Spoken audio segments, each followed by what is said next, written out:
I'm here with disturbing news about our favorite gadgets, cell phones, tablets, Wi-Fi, etc. Putting it bluntly, they are damaging the living cells in our bodies and killing many of us prematurely. I'm Dr. Martin Blank from the Department of Physiology and Cellular Biophysics at Columbia University.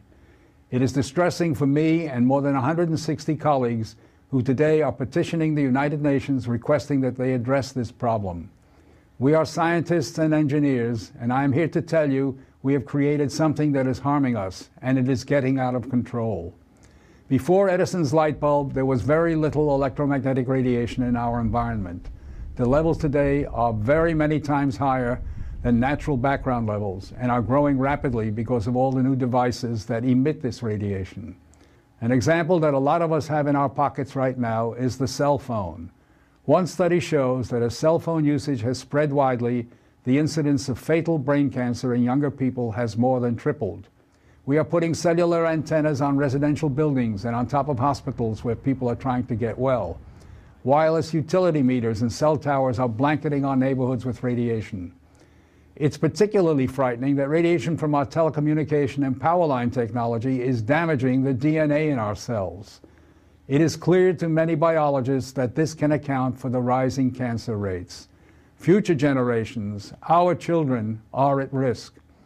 These biologists and scientists are not being heard on the committees that set safety standards.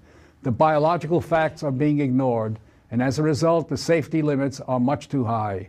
They are not protective. More protection will probably result from full disclosure of possible conflicts of interest between regulators and industry. Rising exposure to electromagnetic radiation is a global problem. The World Health Organization and international standard-setting bodies are not acting to protect the public's health and well-being. International exposure guidelines for electromagnetic fields must be strengthened to reflect the reality of their impact on our bodies and, in particular, on our DNA. Although we are still in the midst of a great technological transformation, the time to deal with the harmful biological and health effects is long overdue. We are really all part of a large biological experiment without our informed consent.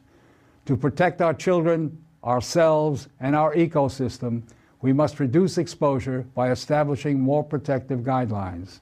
And so today, scientists from around the world are submitting an appeal to the United Nations, its member states, and the World Health Organization to provide leadership in dealing with this emerging public health crisis.